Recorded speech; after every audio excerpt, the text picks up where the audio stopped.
আল্লাহ রাসূল বললেন, শোনো, আমার বাবা দুনিয়ার মধ্যে নাই, ছোটবেলায় ইন্তেকাল করেছেন। আমার গার্জিয়ান ছিল দাদা, দাদাও দুনিয়ার মধ্যে নাই। একমাত্র আমার চাচা আবু তালেব, তিনি আমার সবচেয়ে বড় অভিভাবক। তোমাদের যদি কোনো কথা থাকে আমার চাচার সাথে যোগাযোগ করো। আল্লাহ রাসূল জাতিকে শিক্ষা দিয়ে গেলেন, ও দুনিয়ার মানুষ, বিবাহ করতে তোমার দায়িত্ব থাকতে পারে, তুমি বিবাহ করার শক্তি ক্ষমতা রাখতে পারো, কিন্তু বিবাহ একাকী নয়, তোমার অভিভাবকের মাধ্যমে বিবাহ করো। জোরে সোরে বলি সুবহানাল্লাহ। আল্লাহ রাসূলের প্রতিটি শিক্ষা, প্রতিটি জিনিসের জন্য, জাতির জন্য আদর্শ। এই জন্য আল্লাহ পাক বলছেন, লাকাদ কানা লাকুম ফি রাসূলিল্লাহি উসওয়াতুন হাসানাহ। জোরে বলি আল্লাহু আকবার, আরো জোরে বলি আল্লাহু আকবার। রাসূলের প্রতিটি জিনিস জাতির জন্য আদর্শ কিনা? আদর্শ। আবু তালেবের কাছে গেল, বিবাহের প্রস্তাব যখন দেওয়া হলো, আবু তালেব আল্লাহ রাসূল মুহাম্মদ সাল্লাল্লাহু আলাইহি সাল্লামের সাথে পরামর্শ করলেন। পরামর্শের এক পর্যায়ে রাজি হয়ে যায়। খাদিজা রাদিয়াল্লাহু তাআলা আনহার সাথে বিবাহ সংগঠিত হয়ে যায়। আল্লাহ রাসূলের কিতাবের মধ্যে এসেছে, আল্লাহ রাসূলের বয়স ছিল তখন 25 বছর। কত বছর? 25 বছর। অনেক রিওয়ায়াতে 21 বছর, 29 বছর, 37 বছর, এগুলো রিওয়ায়াত সিরাতের ভিতরে এসেছে, সিরাতে খতামুল আম্বিয়ার মধ্যে এসেছে। তবে ঐতিহাসিকগণ আল্লাহ রাসূলের 25 বছরের মতটাকে তিনারা গ্রহণ করেছেন এবং অধিকাংশ মুফাসসিরিনে কেরাম, ঐতিহাসিকগণ 25 বছরের কথাই বর্ণনা করে। খাদিজা রাদিয়াল্লাহু তাআলা আনহার বয়স সেই সময় ছিল 40 বছর। কত বছর? 40 বছর। আল্লাহ রাসূলের থেকে বয়সে কত বছরের কম বেশি? 15 বছরের কম বেশি। স্বামীর বয়স 25 বছর, স্ত্রীর বয়স 40 বছর। বিশ্বনবী সাল্লাল্লাহু আলাইহি ওয়াসাল্লাম খাদিজাতুল কুবরা রাদিয়াল্লাহু তাআলা আনহাকে বিবাহ করেন। খাদিজা রাদিয়াল্লাহু তাআলা আনহার মক্কার বিভিন্ন জায়গা থেকে বিবাহের প্রস্তাব আসতেছিল। ধনী আমির ওমরার ব্যক্তিদের মাধ্যমে বিবাহের প্রস্তাব আসে। খাদিজা রাদিয়াল্লাহু তাআলা আনহা বিবাহ তিনি রাজি হন নাই। আল্লাহ রাসূলকে বিবাহ করলেন। ইয়াতিম মানুষ, গরিব মানুষ, অসহায় মানুষ, কিচ্ছু নাই। এবার মানুষ, অনেক আরবের ব্যক্তিরা আল্লাহ রাসূলের নামে, খাদিজাতুল কুবরার নামে বিভিন্ন কথা এবার রটায়। বড় বড় ধনাঢ্য ব্যক্তিরা খাদিজাকে বিবাহের প্রস্তাব দিয়েছে, খাদিজা বিবাহ করে নাই। দরিদ্র একটা ইয়াতিম মানুষকে খাদিজা বিবাহ করেছে, কাজটা ভালো করে নাই। এগুলো মানুষ চর্চা করে আর বিভিন্ন অপবাদ দেয়, বিভিন্ন কথা বলে। খাদিজার কানে যখন আওয়াজটা আসলো, আমাকে বিবাহ করার কারণে আমার স্বামীর মান সম্মান ইজ্জত কমে যাচ্ছে, এটা তো হতে দেওয়া যায় না। স্ত্রীর হক আর অধিকার হলো স্বামীর সম্মান ইজ্জতের প্রতি স্ত্রীর লক্ষ্য রাখতে হবে। কি করতে হবে? স্ত্রীর হক, স্বামীর সম্মান যেন নষ্ট না হয়, স্বামীর ইজ্জতে যেন বেইজ্জতি না হয়, স্বামীর সম্পদ যেন নষ্ট না হয়, স্বামীর ধনাঢ্য জিনিস যেগুলো আমানতের বস্তু সেগুলো যেন বিনষ্ট না হয়। এই দায়িত্ব কার? স্বামীর। স্বামীর প্রতি স্ত্রীর এই দায়িত্ব। তো খাদিজা যখন দেখতেছে আমার কারণে স্বামী বেইজ্জতি হচ্ছে মানুষের মধ্যে, তিনি গুনে গুনে মানুষগুলোকে একটা তালিকা করলেন, লিস্ট করালেন, আর এভাবে তিনি এইগুলো ব্যক্তিকে দাওয়াত করলেন। আম্মা বা'দু ফাআউযু বিল্লাহি মিনাশ শাইতানির রাজীম। বিসমিল্লাহির রাহমানির রাহিম। লাকাদ কানা লাকুম ফি রাসূলিল্লাহি উসওয়াতুন হাসানাহ। وقال النبي صلى الله عليه وسلم الدنيا كلها متاع وخير المتاع الدنيا المرأة الصالحة أو كما قال عليه الصلاة والسلام وقال الشاعر العلام कैसे कैसे ताजदारों बादशाह चल बसे कैसे कैसे ताजदारों बादशाह चल बसे ओ खजाना बाला खाना शान शौकत क्या हुई कैसे कैसे खूबसूरत रानिया शहजादिया तन बदन सब गल गया है शक्ल सूरत क्या हुई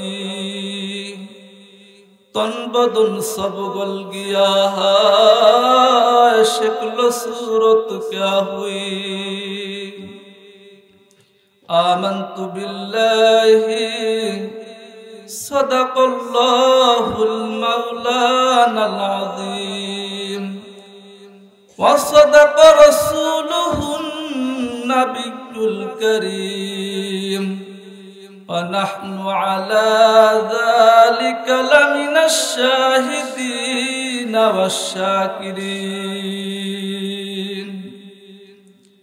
शुक्लितु मुहब्बतन আল্লাহ পাকের নামে একটু জিকির করে নিজেদের জবানটাকে একটু পরিষ্কার করে নেই, অন্তরটাকে একটু পরিষ্কার করে নেই।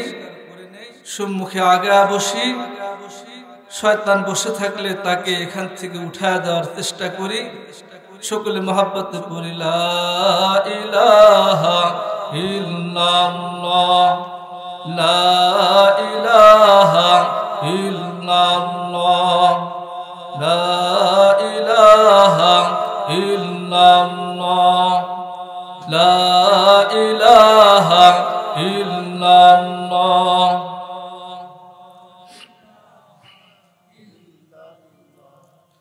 লা ইলাহা ইল্লাল্লাহ লা ইলাহা ইল্লাল্লাহ লা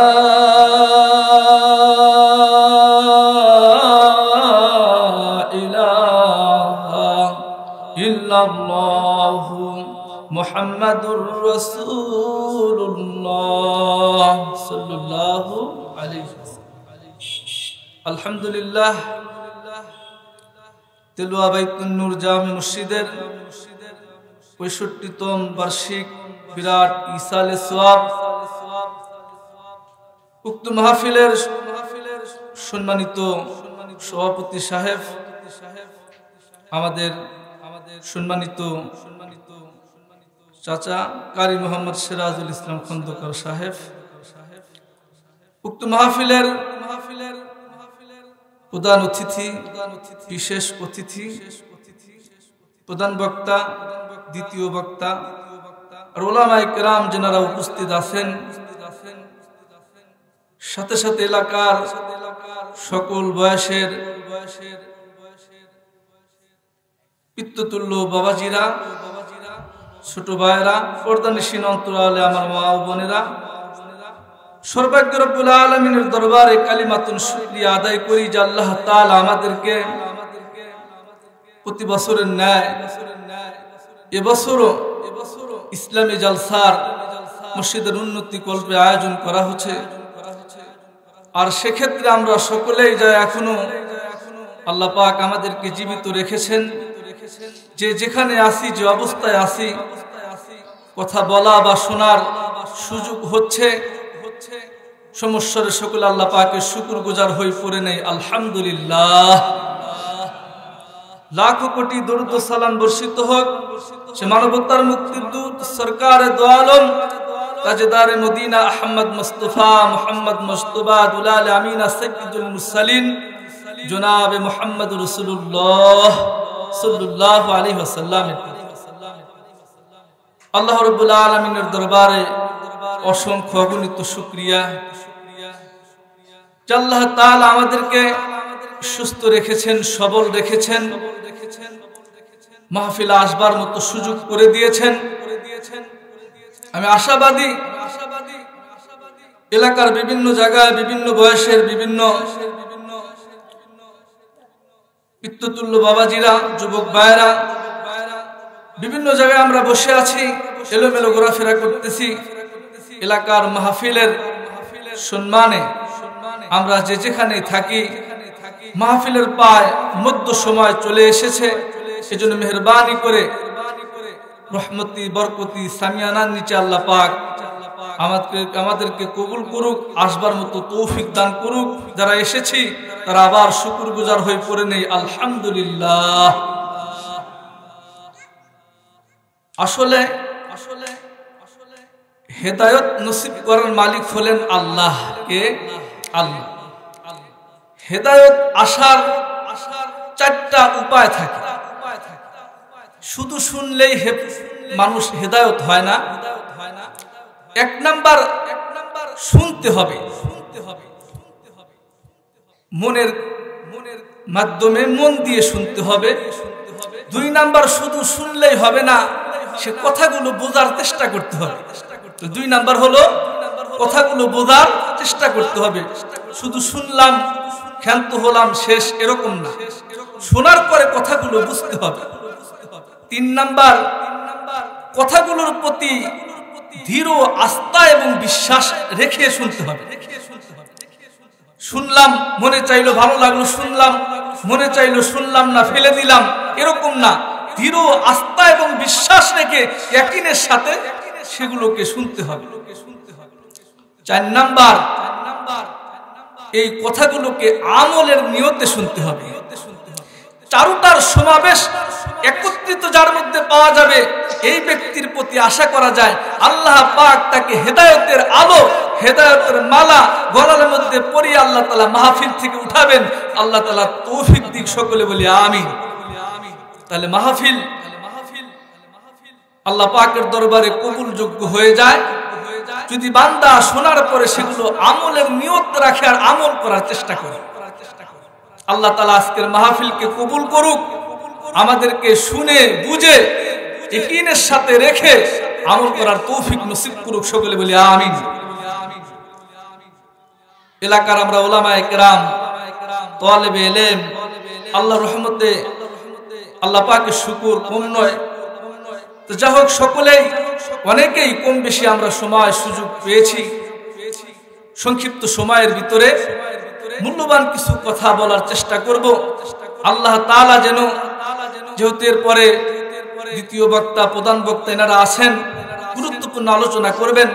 সংক্ষিপ্ত সময়ের ভিতরে দু চারটি গুরুত্বপূর্ণ কথা আল্লাহ পাক যেন এই অদম বান্দার জবান থেকে বের করে দেয়, যেগুলো নিজেও আমল করতে পারি এবং আমরা সকলে আমল করতে পারি। আল্লাহ পাক তৌফিক দান করুক, সকলে বলি আমিন। কোরআনে কারিমার আয়াত তেলাওয়াত করেছি। আল্লাহ তাআলা বলছেন, লাকাদ কানা লাকুম ফি রাসূলিল্লাহি উসওয়াতুন হাসানাহ। আল্লাহ তাআলা বলেন, তোমাদের জন্য তোমাদের নবীর জীবনই রয়েছে উত্তম আদর্শ। কার জীবন উত্তম আদর্শ? আমাদের জন্য আমাদের নবীর জীবনই রয়েছে উত্তম আদর্শ।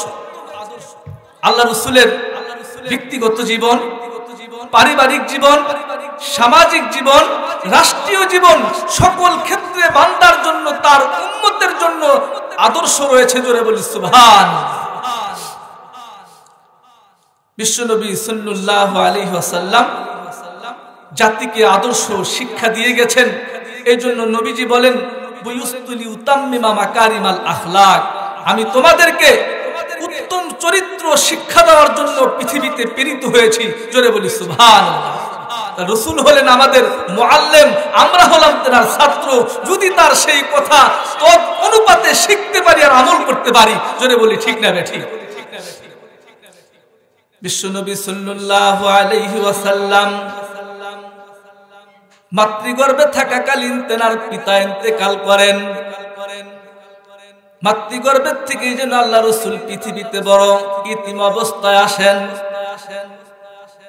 আল্লাহ রাসূলের বয়স যখন 4 কিংবা 6, আল্লাহ রাসূলের জনম দুঃখিনী মা আমেনাও দুনিয়ার থেকে বিদায় নেন। নবীজির এবার দায়িত্ব এসে যায় তিনার দাদার কাঁধে। আল্লাহ রসুলের দাদা আব্দুল মুত্তালিব 12 বছর বয়সে ইন্তেকাল করেন। সম্পূর্ণ দায়িত্ব এসে যায় আল্লাহ রসুলের চাচা আবু তালেবের কাছে। কার কাছে? আবু তালেবের কাছে। আল্লাহ রসুলের চাচা ছিলেন বাপ চাচা মিলে ছিল 10 জন। কয়জন? একটু মহব্বতের দিকে একটু খেয়াল করি, সম্মুখে আগে বসার চেষ্টা করি। আমার সাথে সাথে একটু বলেন, আল্লাহ রসুলের বাপ চাচা মিলে কয়জন ছিল? 10 জন। আল্লাহ রসুলের ফুফু ছিলেন 6 জন। কয়জন? 6 জন। বিশ্বনবী সাল্লাল্লাহু আলাইহি ওয়াসাল্লাম আল্লাহ রসুলের চাচা আবু তালেবের দায়িত্বে এসে যান। আবু তালেব নিজের সন্তানের মতো ইয়াতিম মুহাম্মদ সাল্লাল্লাহু আলাইহি ওয়াসাল্লামকে বড় মহব্বত করতেন, ভালোবাসতেন। আবু তালেব নিজের সন্তানের চাইতে আল্লাহ রাসূলকে বেশি মহব্বত করতেন। তিনি নিজেই বর্ণনা করেন, খাদ্যের জন্য আমার সন্তানরা চিল্লাফাল্লা হট্টগোল করত, কিন্তু আমি দেখতাম আমার ছোট্ট বালক বাতিজা মুহাম্মদ চুপ করে বসে থাকতো, কোনো সমস্যা করত না, হট্টগোল আর চিল্লাফাল্লা করত না। জোরে বলি সুবহানাল্লাহ। ছোটবেলার থেকে আল্লাহ রাসূল বড় মাধুর্যপূর্ণ ছিলেন, আখলাক আর পরিবেশ এত সুন্দর ছিল। নবীজি আস্তে আস্তে বড় হচ্ছিলেন। আরবের মধ্যে আল্লাহ রাসূলের নাম আল আমিন উপাধি হিসাবে খ্যাত হচ্ছিল। আল আমিন বিশ্বাসী নামে তিনি দেশের মধ্যে আরবের মধ্যে ছড়িয়ে পড়তেছিলেন। আস্তে আস্তে আল্লাহ রাসূলের বয়স যখন বৃদ্ধি হচ্ছিল, এদিকে আরবের ভিতরে একটা ধনাঢ্য মহিলা, যার নাম ছিল খাদিজাতুল কুবরা রাদিয়াল্লাহু তাআলা আনহা। খাদিজাতুল কুবরার ইতিপূর্বে 2 জায়গায় বিবাহ হয়েছিল। কিতাবের মধ্যে এসেছে, আসহুস সিয়ার নামক কিতাবের মধ্যে এসেছে, পূর্বের স্বামীর থেকে 2টা স্বামীর থেকে তেনার সন্তান হয়েছিল 4টা। প্রথম স্বামীর থেকে একটা ছেলে একটা মেয়ে, দ্বিতীয় স্বামীর থেকে একটা ছেলে একটা মেয়ে জন্ম নেয়।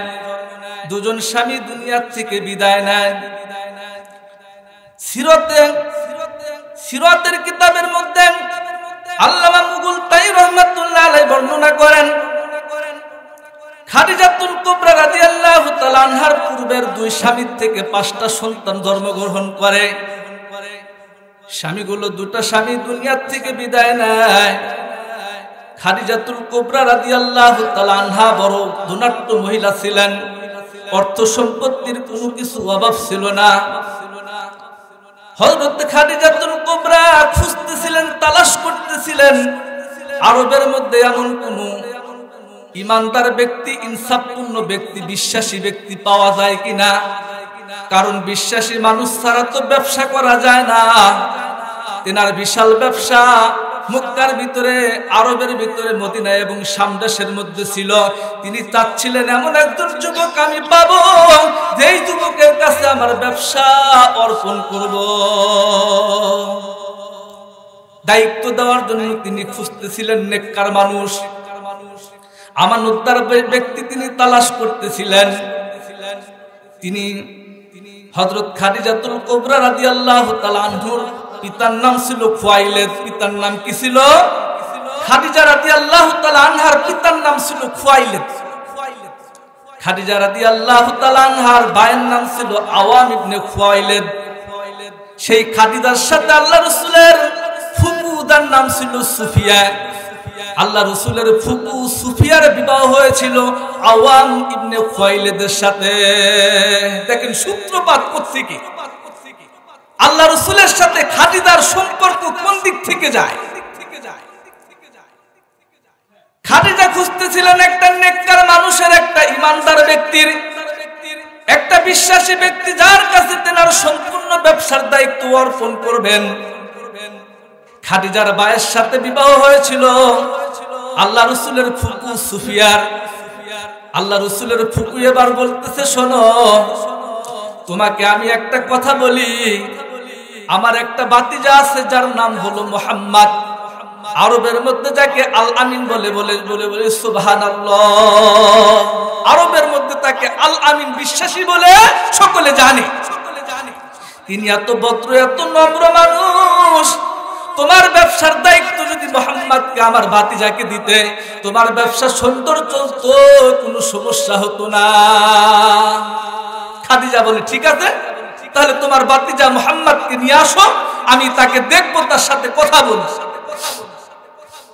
আল্লাহ রাসূল আসলেন, এত সুন্দর চেহারা, চেহারার দিকে তাকায় তিনি বুঝতে পারলেন এই ব্যক্তি কখনো মিথ্যাবাদী, কখনো ধোঁকাবাজ হতে পারে না। জোরে বলি সুবহানাল্লাহ। খাদিজা বলে, ও মুহাম্মদ, তুমি যদি ব্যবসার দায়িত্ব নাও, ব্যবসা যদি করো, ইনসাফের সাথে যদি সুন্দরভাবে দিয়ানুদ্দারি আমানতদারির সাথে যদি ব্যবসা করো, আমার এই ব্যবসার এত লভ্য অংশের এত অংশ আমি তোমাকে দেব, যতটুকু মুনাফা হবে তার এত ভাগ তোমাকে আমি দিয়ে দিব। এই বলে তিনি ব্যবসা আল্লাহ রাসূলের হাতে অর্পণ করলেন। ব্যবসায় যাবেন, কোন দেশে যাবেন? বলে আল্লাহ রাসূল ব্যবসার জন্য যাবেন, শাম দেশে যাবেন। কোথায়? শাম দেশে ব্যবসার মাল নিয়ে তিনি যাবেন। খাদিজা রাদিয়াল্লাহু তাআলা আনহা বলেন, ও মুহাম্মদ, আল আমিন শোনো, তোমাকে আমি একা পাঠাবো না, তোমার সাথে আমার একটা বিশ্বস্ত গোলাম আছে যার নাম হলো মাইসারা। মাইসারাকে তোমার সঙ্গে আমি শাম দেশে ব্যবসার জন্য পাঠাবো। তুমি যদি ভালোভাবে ব্যবসা করে ফিরতে পারো, তোমাকে আমি যে অংশ লভ্য অংশ দেওয়ার জন্য বলেছিলাম তার চাইতে বেশিও দিতে পারি। আল্লাহ রাসূল এবার ব্যবসা করার জন্য একটা গোলাম মাইসারাকে সঙ্গে করে নিয়ে শাম দেশের দিকে রওনা করলেন। শাম দেশে যাচ্ছিলেন, যাইতে যাইতে যখন বসরা নামক এলাকার মধ্যে গিয়ে শিবির স্থাপন করলেন, একটা জায়গার মধ্যে তাবু খাটালেন। শাম দেশের মধ্যে তদানীন্তকালের খ্রিস্টান পাদ্রীদের বসবাসের জায়গা ছিল, একটা গির্জা ছিল, উপাসনালয় ছিল খ্রিস্টানদের। সিরাতের কিতাবের মধ্যে, তাফসীরের কিতাবের মধ্যে লেখে একজন খ্রিস্টান পাদ্রী ছিল, তার নাম ছিল নাস্তুরা। নামটা কি ছিল? নাস্তুরা। এই ব্যক্তি তাওরাত ইনজিলের বিভিন্ন কিতাবের মধ্যে এসেছেন। আখিরি জামানার নবী ব্যবসা করার জন্য 23 বা 24 বছর বয়সে শাম দেশে আসবেন। আল্লাহর বান্দা গির্জার থেকে, উপাসনালয় থেকে আস্তে আস্তে বের হচ্ছেন। তাবুর দিকে যা দেখে কিতাবের মধ্যে যেভাবে শেষ নবীর আলামত দেখা যায়, পাওয়া যায়, এই ব্যক্তির চেহারার মধ্যে হুবহু তার নিদর্শন পাওয়া যায়। জোরে বলি সুবহানাল্লাহ। আল্লাহ রাসূলের আলামত কিতাবের মধ্যে এসেছে। আল্লাহ রাসূলের বুড়োটা কেমন হবে, গালের ভিতরে গোশত কেমন থাকবে, দাড়িটা কেমন হবে, মাথার চুলটা কেমন হবে, কানগুলো কি সোজা থাকবে না খাড়া থাকবে, সব তাওরাত ইনজিলের মধ্যে এসেছে। নাস্তুরা পাদ্রী সবকিছু আল্লাহ রাসূলের অভাবের সাথে, চেহারার সাথে, দেহের সাথে মিলাচ্ছেন। দেখেন অনুরূপ কিতাবের সাথে মিলে যায়। জোরে বলি সুবহানাল্লাহ। নাস্তুরা পাদ্রী মাইসারাকে আগের থেকে চেনে। গোলাম মাইসারাকে ডাকতে বলে, ও মাইসারা শোনো, তোমার সাথে যেই ব্যক্তি এসেছে তিনি আর কেউ নন, ইনি হলেন আখিরি জামানার নবী হবেন। জোরে বলি সুবহানাল্লাহ। কিতাবের মধ্যে এসেছে, চেহারার সাথে হুবহু ঠিক পাওয়া যাচ্ছে, ইনি হবেন আখিরি জামানার নবী। মাইসারা যখন এবার ব্যবসা বাণিজ্যের ভিতরে তিনি খেয়াল করলেন আল্লাহ রাসূল শাম দেশে যাওয়ার পরে ব্যবসা করতেছেন, এমন অভিজ্ঞতার সাথে, এমন সুন্দর থিওরি নিয়ে, যেন তিনি পুরাতন একজন ব্যবসায়ী, সুন্দর দক্ষতার সাথে ব্যবসাগুলো কাজ করলেন, শেষ করলেন। ব্যবসা বাণিজ্য যখন তিনি সেরে আসতেছিলেন, মাইসারা লক্ষ্য করে যখন তিনি মক্কার দিকে রওনা করেছেন, ওই যে বালুকাবার ময়দানের মধ্যে অত্যাধিক ধূপ, অত্যাধিক রোদের প্রখরতার মধ্যে লক্ষ্য করলেন আকাশের মধ্যে কি যেন মেঘমালা আমাদেরকে ছায়া দেয়। জোরে বলি সুবহানাল্লাহ।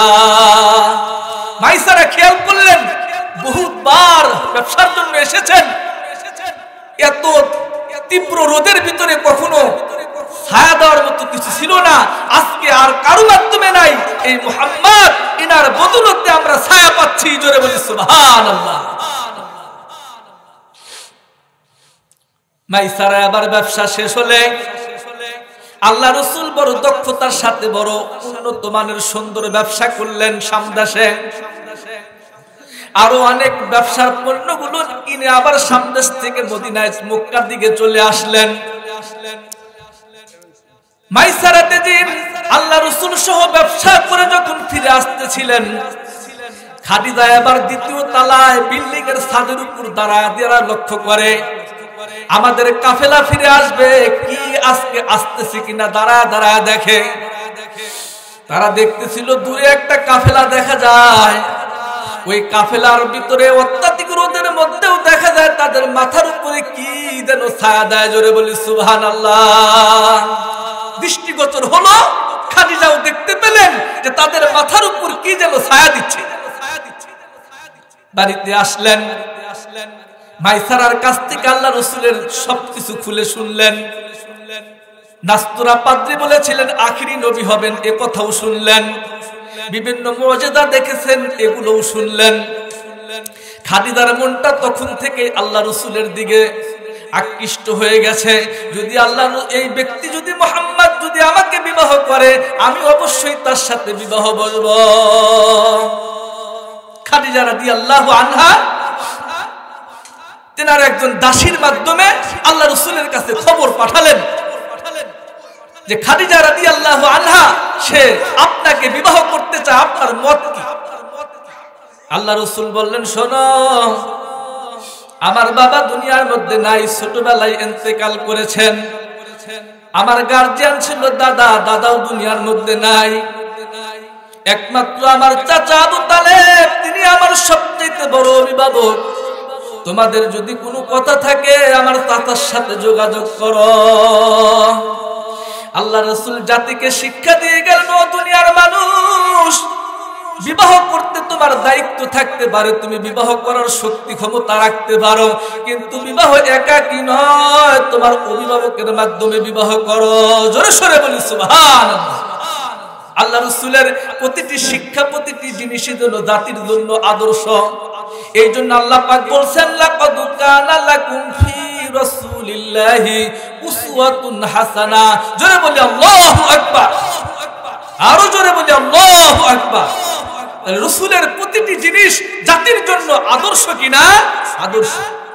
আবু তালেবের কাছে গেল, বিবাহের প্রস্তাব যখন দেওয়া হলো, আবু তালেব আল্লাহ রাসূল মুহাম্মদ সাল্লাল্লাহু আলাইহি সাল্লামের সাথে পরামর্শ করলেন। পরামর্শের এক পর্যায়ে রাজি হয়ে যায়। খাদিজা রাদিয়াল্লাহু তাআলা আনহার সাথে বিবাহ সংগঠিত হয়ে যায়।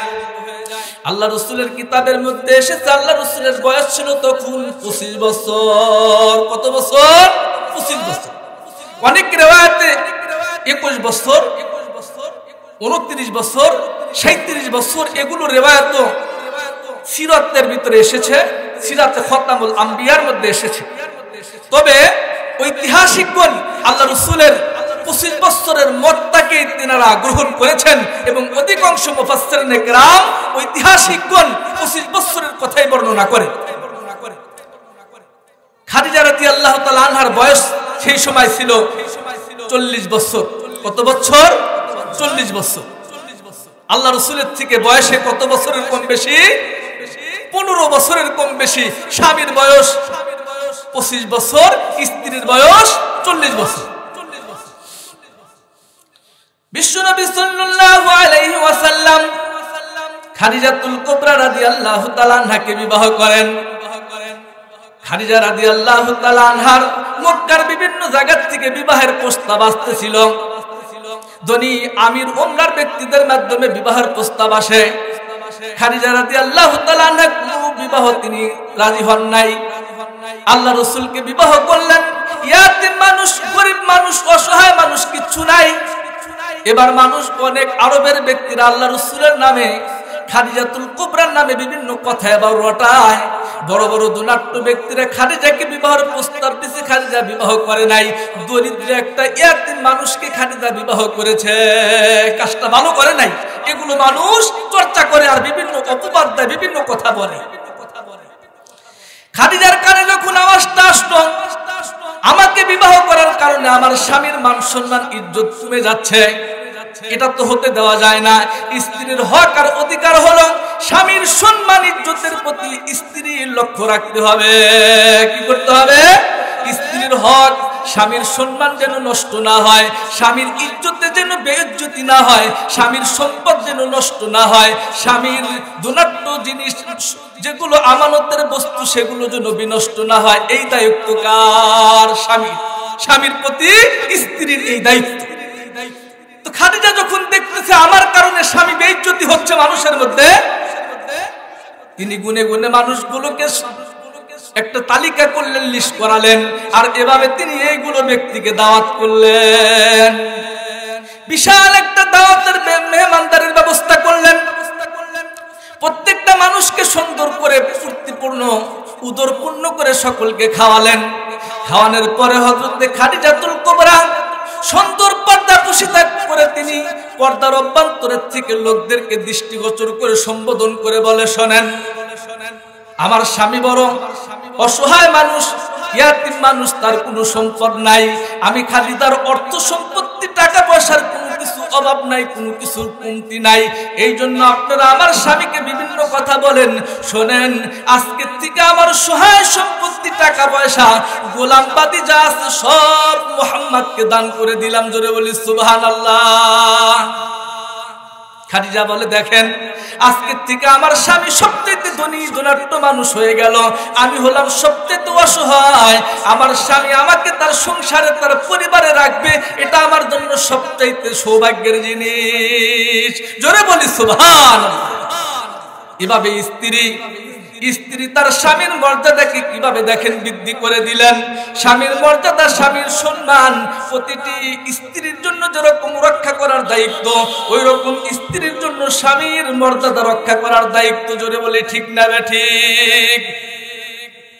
স্বামীকে যখন দায়িত্ব দিয়ে দেওয়া হলো, আল্লাহ রাসূল সকল দায়িত্ব পেয়ে গেলেন। ব্যবসা বাণিজ্যের সমস্ত দায়িত্ব পেয়ে যাওয়ার পর আল্লাহ রাসূল কিন্তু সমস্ত সম্পদ নিজের ব্যবসায় নিজের সংসারে খরচ করেন নাই।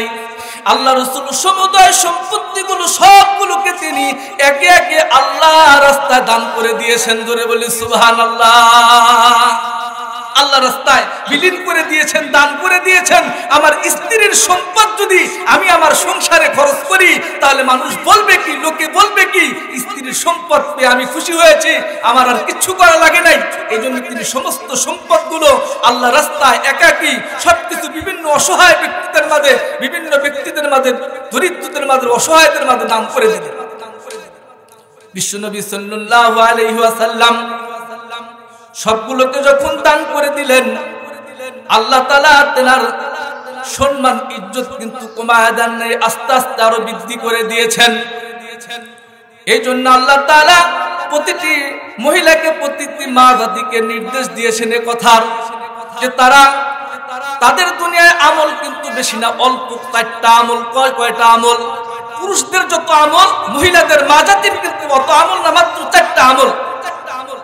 হাদিস শরীফের মধ্যে এসেছে, বিশ্বনবী সাল্লাল্লাহু আলাইহি ওয়াসাল্লাম বলেন, আল মারআতু ইযা সাল্লাত খামসাহা। মা বোন একটু লক্ষ্য করে স্বল্প এই 2 মিনিটের মধ্যে একটু কথাটা শুনি। আল মারআতু ইযা সাল্লাত খামসাহা, মা বোন যদি দৈনন্দিন 5 ওয়াক্ত ফরজ নামাজ আদায় করে, আল মারআতু ইযা সাল্লাত খামসাহা ওয়া সামাত শাহরাহা, রমজান শরীফের রোজা রাখে, ওয়া আহসানাত ফারজাহা, লজ্জাস্তান